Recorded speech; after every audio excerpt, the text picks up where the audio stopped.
ಸರ್ಕಾರ ಅನುದಾನ ಕೊಟ್ಟರೂ ಸಾಮಗ್ರಿ ಖರೀದಿ ಮಾಡಿದ ನಂತರ ಮಾಲೀಕರಿಗೆ ಹಣ ಪಾವತಿ ಮಾಡಬೇಕು. ಆದರೆ ಮಾನ್ವಿ ತಾಲೂಕಿನ ಒಟಕನೂರು ಗ್ರಾಮ ಪಂಚಾಯಿತಿ ಅಧಿಕಾರಿಗಳು ಪೋತ್ನಾಳ್ ಗ್ರಾಮದ ಬಾಲಾಜಿ ಹಾರ್ಡ್ವೇರ್ ಮಾಲೀಕರಿಗೆ 6 ಲಕ್ಷ ರೂಪಾಯಿ ಪಾವತಿ ಮಾಡದ ಹಿನ್ನೆಲೆಯಲ್ಲಿ ಕೋರ್ಟ್ ಆದೇಶದಂತೆ ಮಾನ್ವಿ ತಾಲೂಕು ಪಂಚಾಯಿತಿಯ ಪೀಠೋಪಕರಣಗಳನ್ನು ಜಪ್ತಿ ಮಾಡಲಾಗಿದ್ದು ಮಾನ ಹರಾಜಾಗಿದೆ.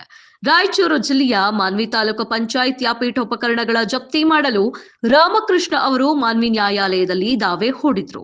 ನ್ಯಾಯಾಲಯವು ವಾದ ವಿವಾದ ಆಲಿಸಿದ ನಂತರ ಜಪ್ತಿ ಮಾಡಲು ಆದೇಶ ಸೂಚಿಸಿದ ಮೇರೆಗೆ ಹಿರಿಯ ವಕೀಲ ವೀರನಗೌಡ ಪೋತ್ನಾಳ್ ಅವರು ಜಪ್ತಿ ಮಾಡಲು ಬಂದಾಗ ವಾದ ವಿವಾದ ನಡೆಯಿತು.